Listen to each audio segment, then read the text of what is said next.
Welcome back to Interconnected. I'm Dr. Pedram Shojaya, and I'm excited to be back with you on this journey into the healing properties of the microbiome. We've learned so much about the interaction of our bodies with bacteria in our guts and how that leads to ill health if we're out of balance. This series is giving you the power to heal from within. Today, we're going to explore the interconnection with thyroid disease, obesity, and diabetes, three major issues that are overrunning the current healthcare system. When I was in school, we learned about Hashimoto's thyroiditis, but never really saw much of it. And now today, it's seemingly everywhere. So what's different? Could what we've learned about the leaky gut and poor microbial balance be what's causing this big uptick in this autoimmune disease? It turns out there's far more to thyroid issues than the current model addresses. Let's get into it.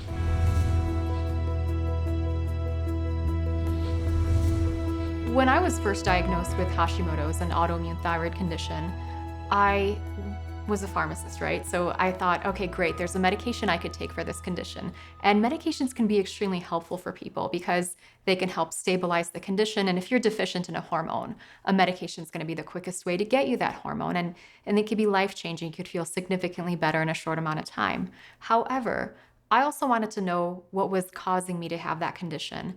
That's really how I got interested in root cause medicine. So what is a thyroid gland? What does it do? The thyroid gland is a tiny butter-shaped gland that sits at the base of our neck, and it has a very important job of regulating our metabolism. So this means it helps to run our body, runs our temperature, helps us extract nutrients from food, and basically makes sure that we have energy and that we're burning down our fat. A lot of times we'll see people who struggle with an underactive thyroid, very much they're going to have trouble with their energy levels. They may be gaining weight and their metabolism is going to be slowed down. So they're going to have slower cell turnover, which will result in dry skin, potentially losing hair, and even various types of things that we may not connect, such as libido problems. If someone has, for example, Hashimoto's, which I see a lot of in my practice, that's my probably number one specialty, is how many people have Hashimoto's and they don't even know it, which they may have had for 20 years and it was never tested. And even if it was tested, they may have not even been told, which is often the case too, is that's been there because there's no treatment for it. You just wait for the immune system to attack your thyroid as much as possible until we can replace the thyroid. So if it's your thyroid becomes less functional. When the thyroid becomes less functional, continuing with more antibodies, eventually you start getting some symptoms of a thyroid that's not working up to par.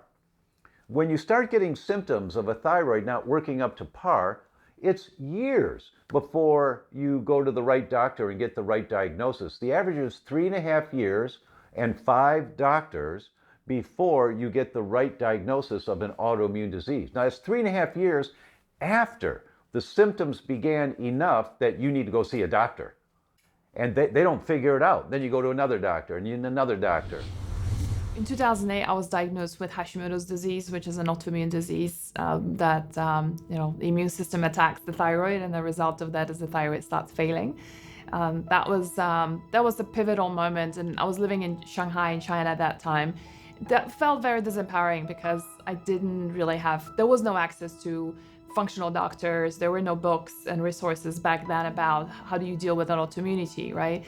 A big part of my problem was obviously my gut health was a mess, and I had no idea. I wasn't connecting the dots. I wasn't in the health space at that point yet. So that was a real wake-up moment, just to realize that my own immune system is killing my own body, and there's something I have to be able to do about it. Yet there were no resources back then, and so that's what got me on the path of research and investigation of just what is it I can do for myself to reverse this and stop it. There is no understanding of why is my immune system attacking itself in this location versus that organ. So often the treatments I use is based on really, really, really proper assessment. If you have elevated antibodies, we know with what degree of accuracy you're going to get the disease. For example, if you have elevated TPO antibodies, that's your thyroid, especially postpartum, it's 92% positive predictive value. You're getting Hashimoto's thyroid disease within 7 years. A lot of my assessment is using advanced testing, but really it's in a really good case taking. So taking 90 minutes to really look at someone from preconception until where they are today. So I go all the way back to before they were born and really, really take a thorough history. Often the things that went off first, so that could have been that they had heartburn at age 12, or that they had ulcers at 5, or that they started getting constipated or had diarrhea at age 7, and they're 50. But that's still important. Why was it that that happened back then? What was the first system to go off and why? Sometimes that's very crucial in looking at the now. Often we don't care about what's happened in the past is done, but it can give you clues. I work with a number of women with Hashimoto's, and we've seen their antibodies up in the thousands and can get them down to about 100. With that, you're working with diet, you're working with the gut microbiome, you're working with food sensitivities. I find those to be the most common triggers for Hashimoto's. You could potentially be looking at heavy metals as well, but it's also understanding that you can reverse Hashimoto's. We're often told that you can't, but I continually see these antibody levels come down when the body is looked at. Also a mind piece. What's going on that's causing that thyroid issue? Most of the time, Hashimoto's goes hand in hand with hypothyroidism as well. So then you look, well, why do you end up with hypothyroidism? Because there's an adrenal aspect. What is going on in your life that's causing all of that? Most people aren't aware that most cases of thyroid disease are actually autoimmune in nature.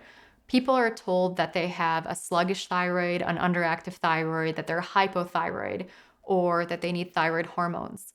What they don't often know is that 97% of cases of an underactive thyroid are caused by an autoimmune condition known as Hashimoto's. This is a condition that leads to the immune system attacking our thyroid gland, and eventually the thyroid gland is not able to make enough thyroid hormone, which then results in an underactive thyroid or hypothyroidism.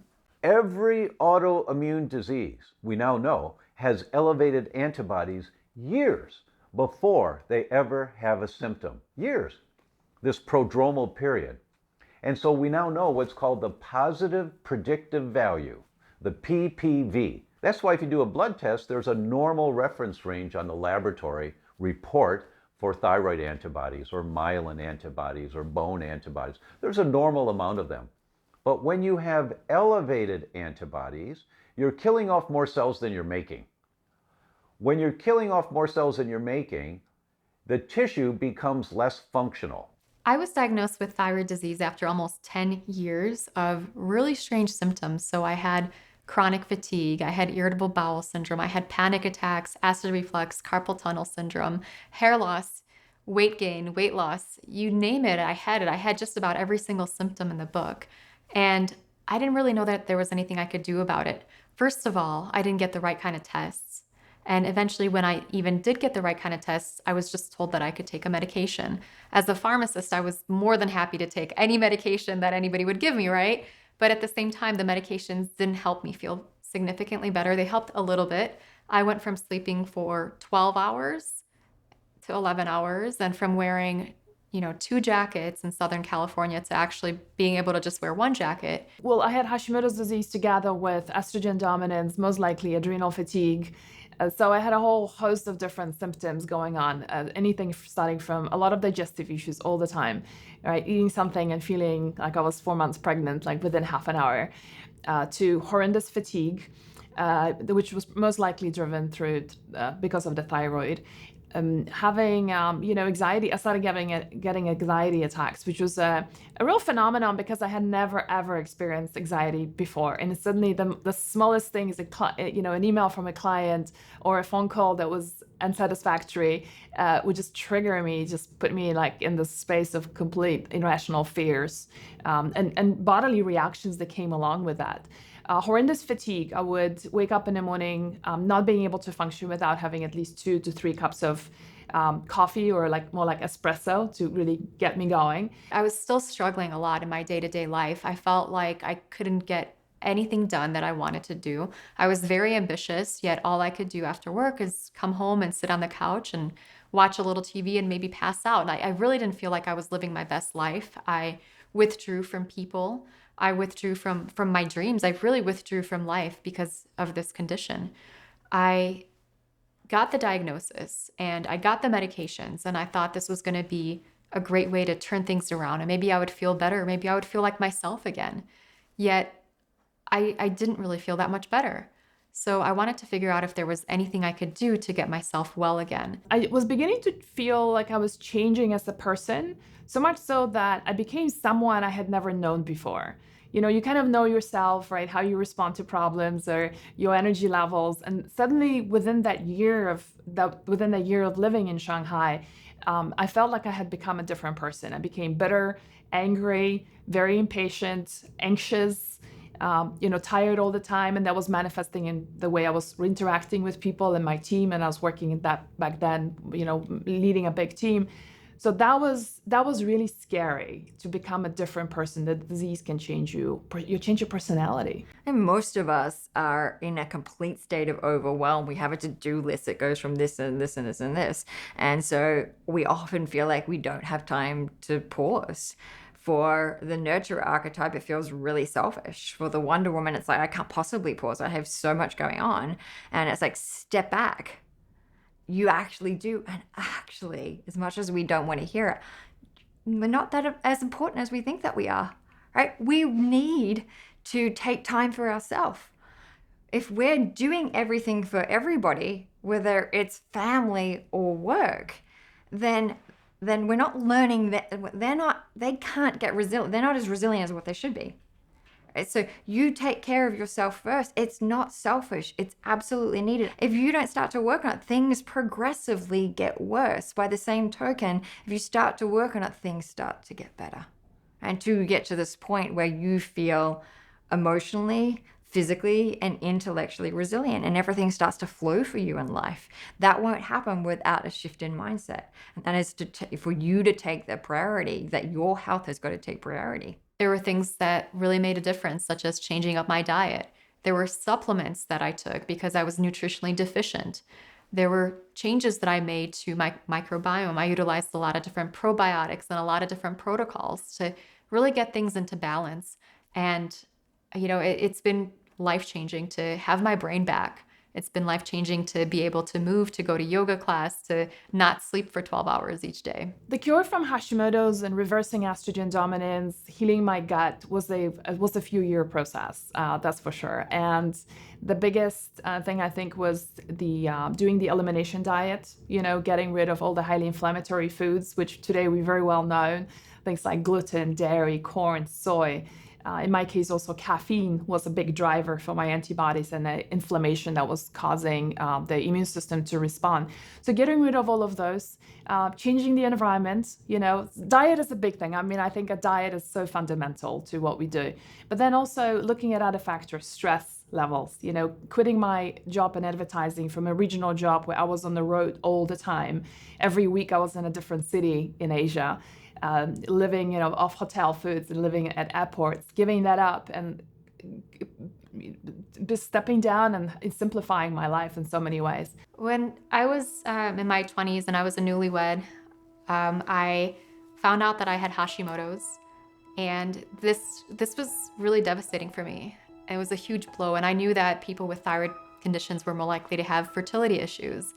And on top of that, I then learned that I had premature ovarian failure, which I sort of gave up on having kids, and I thought, I don't like kids. I don't want them anyway. And it was really hard because I'd always wanted to be a mother and I always wanted to have children and felt like that was a big dream of mine. And in my 20s as a newlywed, just to have that taken away from me, that was quite devastating. Detoxification played a huge role, doing a lot of liver detoxification, gut detoxification, parasite cleansing, which, having lived in Asia, I picked up a lot of those.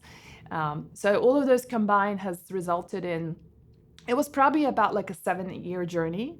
It came to a point where my Hashimoto's antibodies are now below 60. So I'm still testing slightly positive, but technically I'm in remission from Hashimoto's. And most importantly to me is the fact that I'm completely not symptomatic and I feel amazing. My hair is great again. I'm full of energy. I do not have weight issues. Anxiety is all gone. I do not have the fatigue that I ever had. I don't have to rely on caffeine to bring my energy up. And I'm a completely different person the same way I was when I was 25.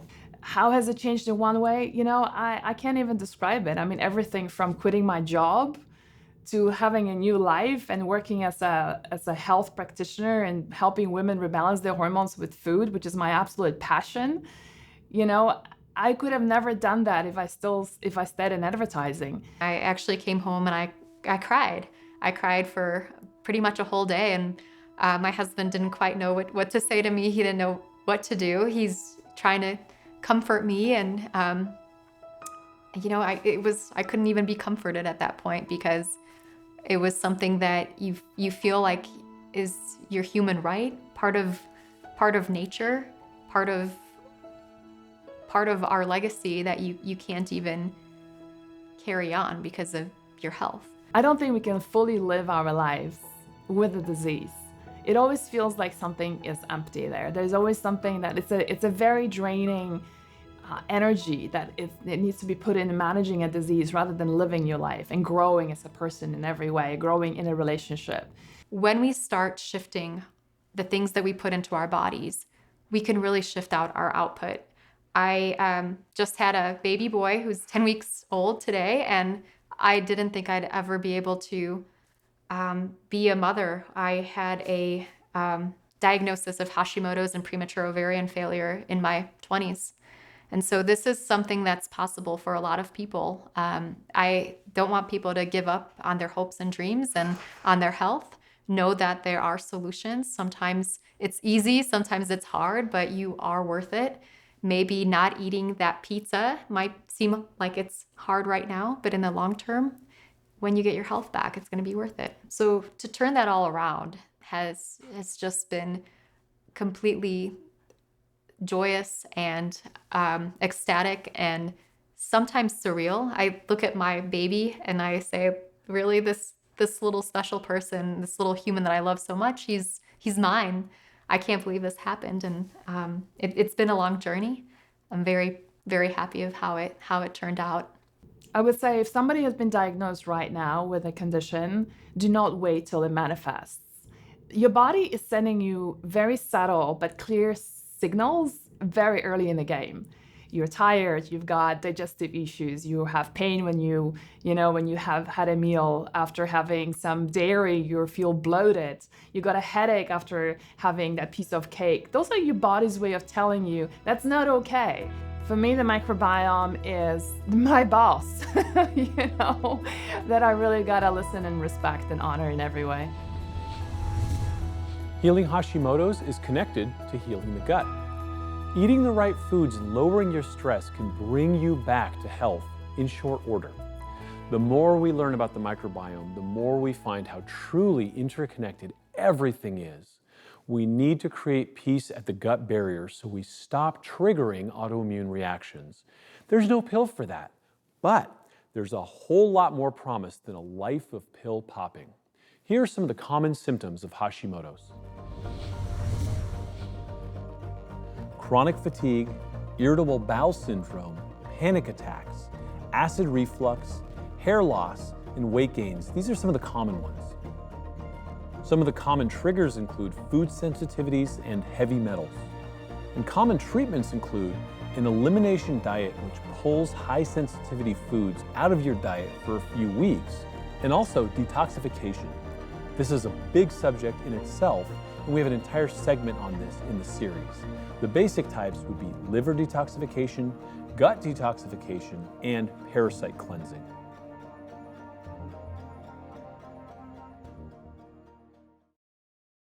I really hope you're enjoying these amazing insights into how our thyroids are interconnected with our microbiome.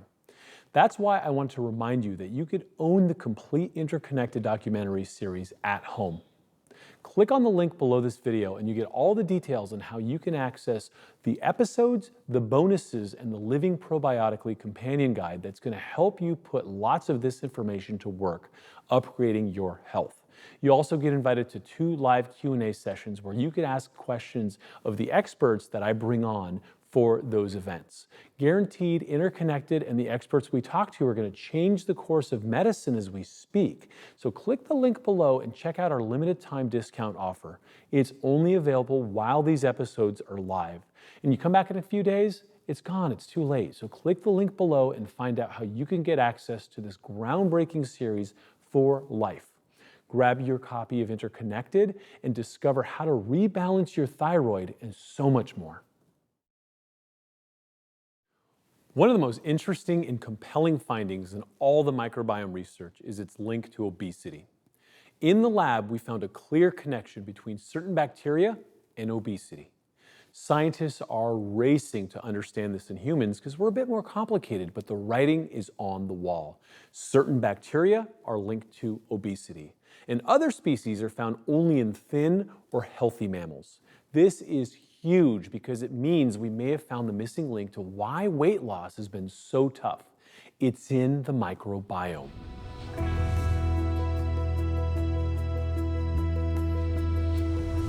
The microbiome is a new way for us to look into what's going on behind the scenes that may be basically blocking their ability to lose weight. So when we look at the microbiome, there are specific patterns that we often see in these cases. And we see a typical sort of imbalance of microbes, and we also see lower diversity. There's also this concept that's out in research and has been validated to some extent that has to do with the Firmicutes to Bacteroidetes ratio. So those are 2 main groups that make up the microbiome. And when they're out of balance, that changes the ratio. And that's been linked to obesity. So when we look in detail, there are specific subgroups of bacteria within those larger groups that we see that are out of balance. There's been a few really impressive case studies that have walked in the door. One we published on our website now, probably about 2 years ago. Her name was Jen, and she was the perfect patient. She was actually referred in from another doctor in town who was intimidated because he said she's too smart. She knows everything, right? She was reading all the blogs, listening to all the podcasts. She was low carb, paleo, doing intermittent fasting, had a great exercise program, had her lifestyle dialed in, sleep dialed in, everything looked great, but she was still gaining weight and couldn't figure out why. And we found with Jen a fungal overgrowth, and it was a bit resistant. We had to treat it a couple times to get rid of it, but in doing that, she was able, over the course of a year, and without changing anything else, lose about 60 pounds and keep it off. Now that's an unusually strong response. I don't want to paint improving someone's gut health like this weight panacea, but for some people that can be the underlying factor that's been missed. For the fungal overgrowth, we just used a cocktail of herbal medicines like oregano and another formula that has about 6 different ingredients in it that we often use in the clinic, but just a mixture of different herbs that are all antifungal and antibacterial in nature. Yeah, when I was about 22 years old, my body suddenly had this massive crash. I had no idea what was going on. I started swelling was the first symptom. So my legs started swelling. I started putting on some weight where I hadn't, put on weight otherwise. I was eating the same, exercising the same, and my body was basically blowing up. Eventually, I suffered from migraines, fatigue, insomnia, you name it. I probably experienced it. I, of course, took myself to traditional medicine to see what was going on in my body. At this time, I was now like 50 plus pounds overweight in a matter of a couple months and just really feeling unlike myself. I work with a lot of clients who are overweight, and in a lot of these cases, they've been to other practitioners in order to help them lose weight, and they basically haven't been able to make much progress. When I got to my traditional medical doctor back in my hometown, they of course ran a bunch of labs, said everything looks pretty much normal. There were a few abnormals, but they didn't do anything about it. And they told me basically stop eating salt. That's the one thing that they recommended me to do. I obviously didn't want that as an answer, so I sought out other help through traditional medicine still. I saw an immunologist, an endocrinologist, an allergist, a gynecologist, all the different things, because what was happening is each doctor was unsure what was going on with my body, and they would just refer me to the next doctor and the next specialist and the next specialist. when in reality, what was happening was so deep inside my body that it really took somebody trained in functional medicine to understand that this goes beyond just a typical lab value data that we can assess. So we start to see specific patterns that we can recognize, and then we know from further research and clinical experience what we potentially can do to affect that balance. So finally, after a lot of trial and error from a traditional medical model standpoint, I went to functional medicine practitioners who got specialty testing for my gut function, food intolerance, nutrient balance, and also heavy metals. And that was really key to understanding, oh yeah, there really is something going on inside of my body. It's not just in my head. Obviously, I know I'm experiencing these symptoms. You can tell physically my body is changing and is inflamed. And so specifically when I had a stool test done, as well as a food intolerance test, I was able to combine those two and start to go step by step to heal. When we basically address these imbalances, then oftentimes we can be very successful in starting to get the weight loss to be more effective in those cases. I was eating lots of vegetables, lean meats, but what I didn't know is that I was actually cutting out entire food groups, which was contributing to a major imbalance in my body. So I was eating the same things every day, which was leading to a gut microbiome that was not diverse. So my immune function was not strong. I was cutting out all grains. I was cutting out all fats and basically just eating a very strict diet without really even knowing I was doing so because it's what I had been told basically in the media. For anyone who's been struggling with weight loss for many years, I would highly recommend looking into getting your microbiome tested because that can yield some really great insights into what might be going on, especially if you've been struggling with trying various approaches and they just haven't worked for you. So in this healing journey, I found out that, well, I'm basically deficient in most all nutrients, and it's because I've been eating the same foods all day, every day, cutting out major food groups. So in healing my gut, I really had to pay attention with getting different items at the grocery store that I didn't get the week before and just kind of changing up my routine so that I'm getting all the nutrients I need. It also took adding healthy fats back into my diet, which was huge. For years, I had believed that fats were bad. Fats were going to make me fat. But in fact, it was the opposite. Fats reduce inflammation, and they really helped me heal my intestinal problems and ultimately my entire body. We can tell an awful lot from the microbiome and the types of imbalances that are present in a given individual because what may be preventing you from losing weight compared to another person may be a little bit different. So you're going to need a very specific approach in terms of how we would help you lose weight based on that information that we get from the microbiome. Through my own healing journey, of course, all the ups and downs, I now feel obligated to spread the message that there is definitely something going on in your body if you are having these symptoms and your lab results may be normal or you've tried all these diets and nothing is working. I have found that there is a better way out there to really heal chronic conditions, and it does stem from the gut many times. So as a functional medicine nurse practitioner myself now, I lead clients to completely rebalance their body head to toe, looking at the full systems, the full microbiome and your food intolerance and all those things that are going to add up to creating an environment in which your body is able to thrive. Over time, I've seen a number of different cases where when we do apply this information that we're getting from the microbiome, we can be much more effective at helping them reach their goals in terms of weight loss. So I find this information extremely valuable because it really gives us some in-depth insight into what's going on in that particular individual.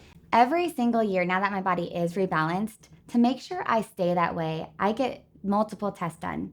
I have a food intolerance test, a nutrient panel, heavy metal toxicity test, as well as a stool exam. That gives us much more to work with in terms of how to adjust their diet, how to adjust their lifestyle for that particular case.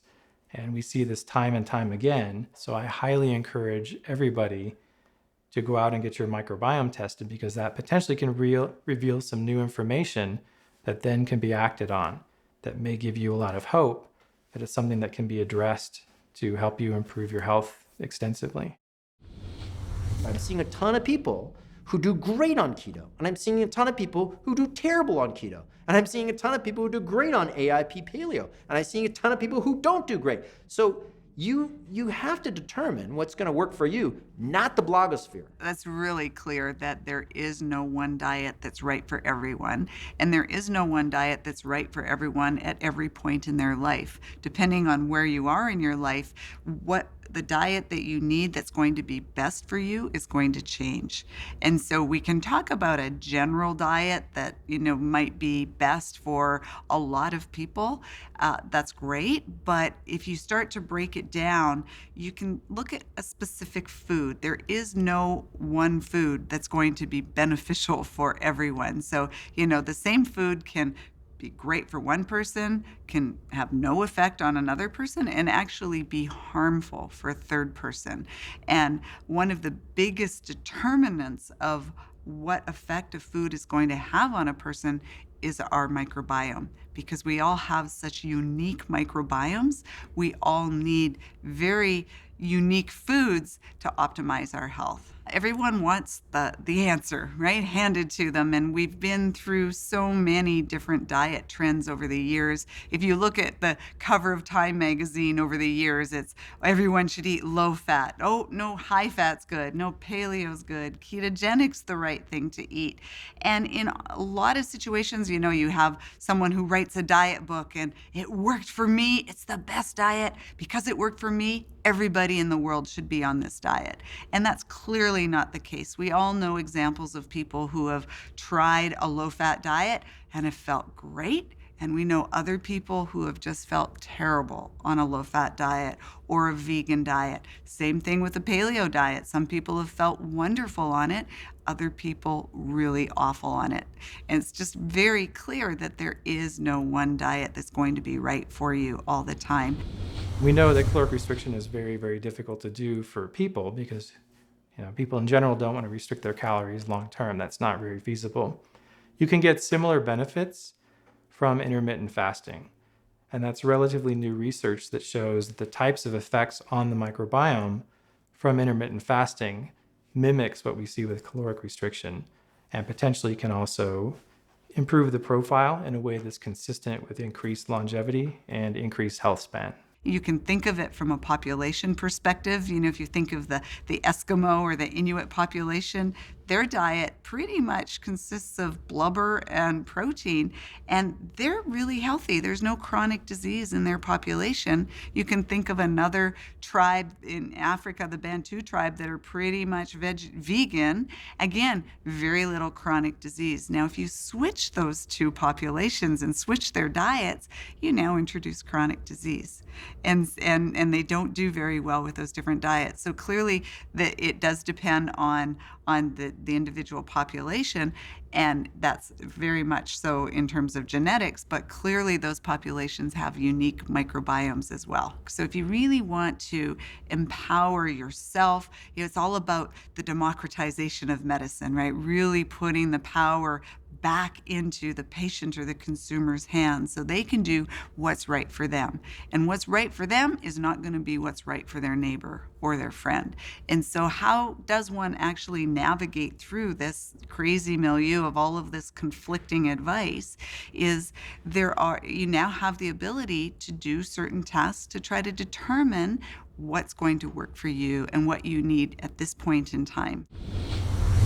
Obesity and weight issues that I see commonly, it's not necessarily what they're eating and exercising that's actually contributing to their health problems. It's often what they have been eating. And so often what we find it's the sugar content, for example, that they had high in their diet, or the corn syrup, or the sugars which they didn't think were bad that were hidden in their foods, which, for example, fructose, and the corn syrups that we find now. That's what affected the microbiome and changed the diversity and affected their gut flora, which then changed their brain, their liver function. I mean, it can go everything from there, from just what they ate, consciously knowing that it was bad, or actually even not consciously knowing. There are emotional reasons why you eat food, but there are also physical reasons, and one of those is the overgrowth of candida. Candida loves sugar. It thrives on sugar. And so if you find yourself in the kitchen at 10 p.m. eating cacao truffles, that was me. When I had an overgrowth of candida, it felt like a visceral response and I couldn't stop it. So if that is you, it's highly likely to be physical, not necessarily emotional. Like there are ways to understand the gut microbiome. We have testing available that can see if there is the overgrowth of candida or parasites or bacteria, but we can identify that today. When we look at the individual microbiome, it really does give us something that we can zero in on that we just haven't had before to work with. And their symptoms, and especially in terms of their gut health, can be greatly improved. A lot of these things that are banned now, trans fats, this sugar, that sugar, they're so hidden in different words and names. And it's just amazing how much sugar can actually change the microbiome and affect it negatively. So I would say if there's one thing I ask my patients to do that have obesity issues, or if I can help them with that, is really look at the sugar in their diet and the hidden sugars, the healthy sugars, the sugars that, that brand bar, that cereal, the Fruit Loops that claims, to be healthy and full of fiber and full of protein, but it has sugars that actually are a disadvantage for the bacteria in the gut. So I think the obesity here is not necessarily, exercise does also affect the microbiome. So what you eat and how much you move does, but it also depends on, again, like I said, what your mom ate, what you ate as a child that's led to here.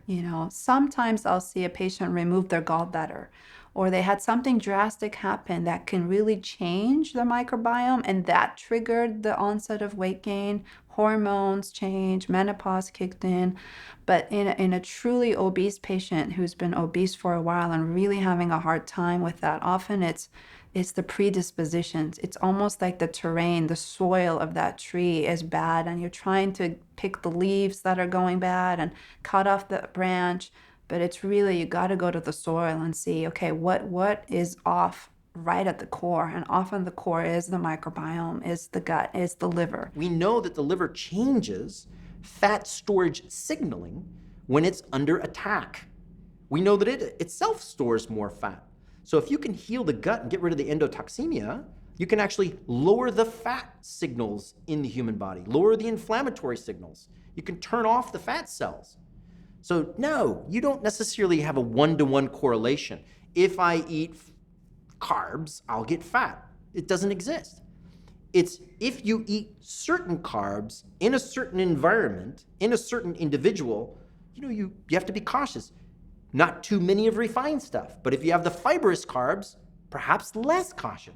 You can eat a ton. When we take out the stomach, we do gastric bypass, we actually take out the organ that is most crucial in living and giving us nutrients, which then puts more stress on the liver, and so it's just a bad downset to go.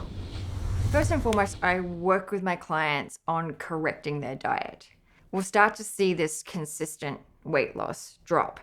One reason for that is that the polyphenols and the fiber in the in the vegetables and the fruit and vegetables, it actually causes a proliferation of the good bacteria, which is supportive for that.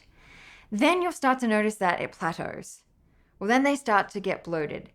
Or they come in and they've been doing that and they're stuck. The first place that I go to is the gut microbiome, because there is a connection between the gut microbiome and a slowing in weight loss. So when the gut microbiome is out of balance, then what happens is it interferes with some of the enzymes that tell the body to burn body fat.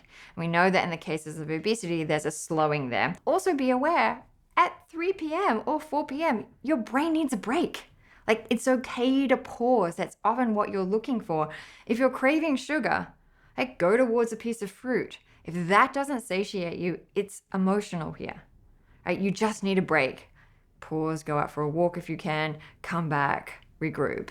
If you're starting your day with gluten-free cereal, a cup of coffee, and then by the time 11 o'clock rolls around, you're super tired, it's because you've had a blood sugar drop, then what happens is that you then go and get a sandwich because you're in a rush. It's the easiest thing to get. You have more carbohydrates, shoots up the glucose levels, the body then overshoots the insulin, you drop down, you're super tired again. By the time 3 o'clock rolls around, you want that cookie, bagel, or whatever is left over from the office meeting. You put that in, the blood sugar eventually drops, and you're on this continual roller coaster wondering why you're tired, why you're gaining weight, and why you're feeling depressed. That's very simple to change. One of the things that I warn my patients about when I take away sugars, white flour, or suggest that they avoid them is the cravings that will happen. Cravings for these particular foods, despite having had a meal, the patient will go and look in the cupboard and try and find these foods. This is the voice of the microbiome. This is the bacteria that are looking for their food supply and triggering the brain. What also happens is it affects the gut microbiome. When there's too many carbohydrates in the body, you start to shift the gut microbiome balance there. It moves into more of a pathogenic state. That then changes the inflammation in the body. Right? You can then end up with the overgrowth of candida, which is so common. Right? Then you've got rosacea coming up, you're craving the sugar, you're anxious. It's a whole roller coaster of things. You just pause. Jenny was a patient of mine who needed to take off more than 50 pounds. She had the last 20 years of giving in to foods that she felt extremely guilty about and felt that it was a problem with herself. So her self-esteem comes into play, that she doesn't have the willpower to avoid these foods. Once she understood that it wasn't necessarily her voice that was driving her, she was able to take a stand and replace those nutrients with other beneficial nutrients that helped her to manage her cravings. Then, in the end, after 3 months' time, Jenny was able to balance her microbiome. She no longer has any cravings for these foods, and in fact, she embraces the nutritional foods, and those are the ones that feel good to her. When you have a success like that, the biggest fear is that you're going to go back again. Her mood is fabulous. She's taken her life back. It hasn't solved all of the problems in life, but it's given her hope. It's not our fault that we are in poor health.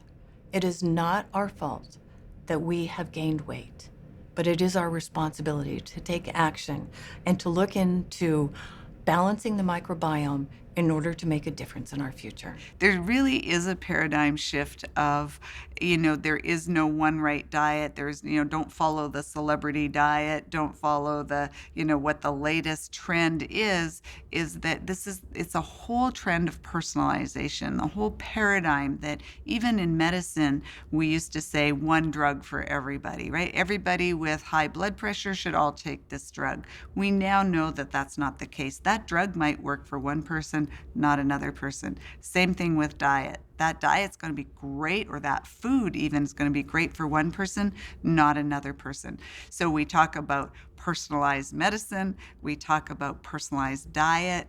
I think that's really the big shift, is that the recognition that we're all individuals, we're all extremely unique in every aspect. We're unique genetically, we grew up in a unique environment, we have unique microbiomes. There is nobody on this planet that is like you. You are an individual and you are unique. And so there's nothing that you need that's going to be the same as another person, because there's nobody like you. Now we know there's so much more to weight loss than counting calories. Your microbiome has good and bad bacteria that play as much of a role in pounds that you carry as you're exercising and you're eating. If your hard work is not shedding the pounds, look to your microbiome. There's likely an imbalance there. And if you're craving sweets, that's also likely the bacteria or the yeast talking. Here's some key takeaways from this section. Obesity is linked to something known as our firmicutes to bacteroides ratio. It can be from fungal overgrowth like candida, and it's linked to overgrowth of other colonies that feed off of sugar and high fructose corn syrup. Also, endotoxemia, which is like an internal poisoning of the body from certain bacteria. We're also learning that cravings for some particular foods are driven by bad bacteria themselves. So perhaps it isn't just your willpower that's lacking, it's the bugs asking for the foods they like.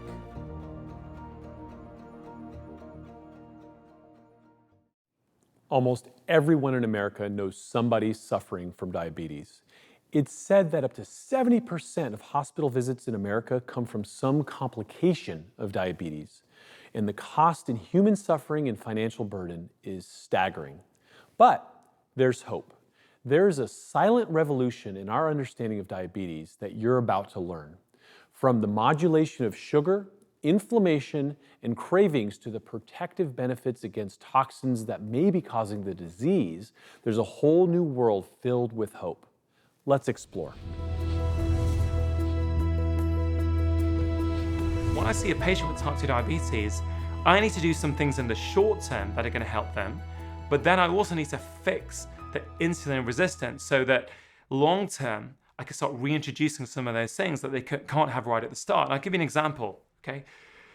I had a 42-year-old patient recently. He was a fireman, okay? And he had type 2 diabetes, okay?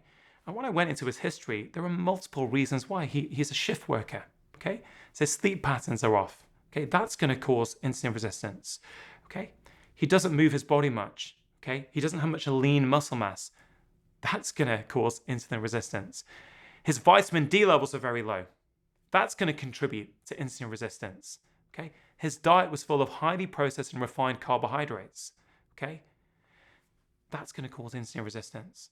Okay, all these kind of things. Okay, he had a bit of gut problem. He had a bit of bloating after certain meals, but a constipation. I knew he's got a gut microbiome imbalance. Okay, I didn't measure it. I didn't feel the need to because I could just tell clinically that was what was going on. Diabetes is a great disease for a dietitian because all is possible. Anything can happen. You can balance the blood sugars. When I see a patient with cancer, heart disease, anything, and the blood sugars are out of whack, we always go after the blood sugars because that is the fuel to the flame. And then there are certain foods such as white rice and white potatoes that you can cook. And then in the process of allowing them to cool, they actually form a type of resistant starch. So if you're consuming essentially cold rice, such as, in the form of sushi, for example, or cold potatoes, those can be good sources of resistant starches. Examples of resistant starches that are particularly effective in that application would be basically green bananas and plantains.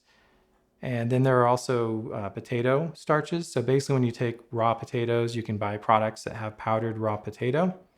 That acts as a pretty significant resistant starch. So in the short term, I dramatically cut out his refined carbs, his processed carbs, like your cereals, your highly processed breads, all these kind of things. And in the short term, I did actually also reduce some of that starchy veg, like sweet potatoes, which actually I think are very helpful, healthy food. But in the short term, I wanted to get on top of everything and get everything under control. And then what I do is I start to fix everything else. We do have to manage a decrease in refined carbohydrates. That's what we do for any of the diseases that we've been discussing, is to decrease the refined carbohydrates, which are fueling the adverse bacteria. When you make antibodies to a particular food, let's say milk, if you happen to be sensitive to milk, most doctors know that you never give cow's milk to a baby in the first year of life if there's a family history of type 1 diabetes.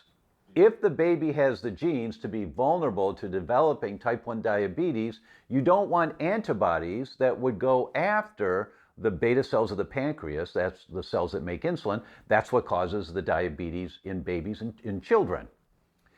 If you don't want the antibodies going after the beta cells of the pancreas, which is what creates diabetes, you don't want antibodies to foods that have molecular mimicry with the beta cells of the pancreas. What foods have molecular mimicry with the beta cells of the pancreas? Milk. So if you have antibodies to cow's milk and you have a family history of type 1 diabetes, you are at much higher risk of developing the mechanism of type 1 diabetes. And you start killing off those cells, and it takes years of killing off those cells. Most children don't get diagnosed with type 1 diabetes until they're 8 or 9 or 10, because it takes years to kill off the beta cells enough to where they don't make insulin anymore. But it begins when they're drinking cow's milk, if they have that vulnerability. In terms of addressing imbalances in particular types of conditions, such as type 2 diabetes, we have to look at the specifics of the imbalances in the microbiome. And typically what's known so far about these imbalances is that we have a lack of certain types of beneficial bacteria. In this case, these are the butyrate producers. And we also have an overgrowth or imbalance in the pro-inflammatory types, the types that will promote inflammation. And so typically what we're trying to do in this situation to restore balance is increase the butyrate producing bacteria. And the ways that we can do that is providing the types of fibers, et cetera, that they need to actually produce butyrate. It's in fruits and vegetables. It's also in grains like oats, and I prefer oat groats, Groats, as a source because it can be savory or it can be sweet. And when I use sweeteners, we go for the raw honey because the bees put a substance into the honey that helps to prevent an overgrowth of bacteria. So that honey is in and itself a nutritional medicine. Oats, in combination with vegetables and other types of savory items, can be used in a variety of ways. If we put a little Italian dressing on those oats and some parsley and some tomatoes, some onions, we've got a tabbouleh without the wheat. I started to come across research that implicated soluble fiber as a primary fuel source of beneficial bacteria for the microbiome. So it's a very powerful tool. To have soluble fiber on a daily basis is essential for any person with diabetes. It's also helpful for weight management, and so the two come together. We can manage those blood sugars first by increasing sources of soluble fiber. Soluble fiber is different than insoluble fiber in that it swells and binds with blood fats, blood sugars, helps to carry them out of the body. So it can help with cholesterol, helps with blood sugars, helps with lab values. In particular, inulin is a type of fiber that's been well established to stimulate butyrate production. Resistant starch is also another type of basically undigestible carbohydrate that we don't digest well, but the bacteria do, and they can promote or produce butyrate from that particular compound. Then there are particular types of probiotics that can be used to increase butyrate production.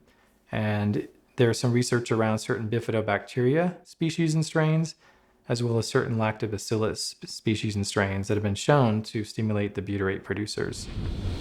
All these kind of things. I also gave him some probiotics, okay? Probiotics that I thought were going to help reduce the transfer of something called lipopolysaccharide, LPS. LPS is really important in type 2 diabetes. What we're finding now is that if you are giving low-grade insults to your body every day with poor lifestyle choices, you can get a leaky gut, and that LPS can start going into your bloodstream. That LPS itself will cause insulin resistance and cause type 2 diabetes. So I also gave him something to help reduce LPS transfer across his gut. And as I did that, his insulin resistance has started to come down, okay? And that means in 4 weeks' time, I can start to reintroduce foods like sweet potatoes, which a lot of people will say you can't have if you've got type 2 diabetes. I say, no, you can have it if you repair the underlying damage first. So when you're using these types of things in a supplement protocol or making sure that they're getting adequate levels in the diet, that again can balance the microbiome in a way that reduces the signs and symptoms of something like type 2 diabetes. And we would see the effects, for example, in decreases in blood sugar, decreases in inflammation, and improvements in insulin sensitivity. When someone comes in to see us and they have some symptoms, whether it's the symptoms of diabetes or a son with attention deficit or a woman with recurrent miscarriage, it doesn't matter what the symptoms are. It's like they have fallen over a waterfall and crashed into the pond below. They swim up to the surface. They get the water out. They say, oh, thank God I'm alive. And they're trying to stay afloat in this pond of diabetes or this pond of attention deficit. But the water's really turbulent because the waterfall keeps falling into the pond. They keep living the lifestyle that created the problem. Everyone's looking for the life jacket to stay afloat in the pond of their symptoms. And we want the life jacket with the least side effects possible. So you try the natural approaches first, but if they don't work, you take the drugs. Don't be foolish. Take the drugs for a short period of time so you can stay afloat in the pond of diabetes or in the pond of brain fog or the pond of recurrent miscarriages. You do what you have to do. But once you're secure, you don't stay in the pond. You don't stay in the environment that caused the problem. You have to swim over to the side of the pond, get out of the water, walk up the hill, go back upstream and figure out what fell in the water that carried me downstream and I fell over into the pond of diabetes or recurrent miscarriages or MS or rheumatoid. So that pharmaceutical approach is life jacket medicine. It's really important to have life jacket medicine, but it's not healthcare. It's life jacket medicine. Healthcare is figuring out what's it going to take to get me healthy. So you have to get out of the pond, walk up the hill, go back up the river, and explore where is it coming from. And a critical, perhaps the most critical component is the microbiome in the gut. Diabetes has become one of the top chronic diseases, taking eyesight, limbs, and life. And thankfully, by rebalancing your microbiome, you can reduce, maybe even reverse this life-changing disease. We're learning a lot about bacterial strains that produce butyrate and other beneficial compounds. And we're also learning about certain harmful bacteria which can produce too many lipopolysaccharides, which transfer across the gut and cause insulin resistance. Here are some important takeaways to remember. We've learned that refined carbohydrates fuel adverse bacterial colonies and that lipopolysaccharides cause insulin resistance and may cause type 2 diabetes. We learned that diabetics have a lack of certain types of beneficial bacteria called butyrate producers, and that we can eat inulin and resistant starch to stimulate butyrate production. Here are some known butyrate producers: Clostridium butyricum, Eubacteriumi, Fusobacterium, Rosaburia, Faecalibacterium, and certain Bacteroides species.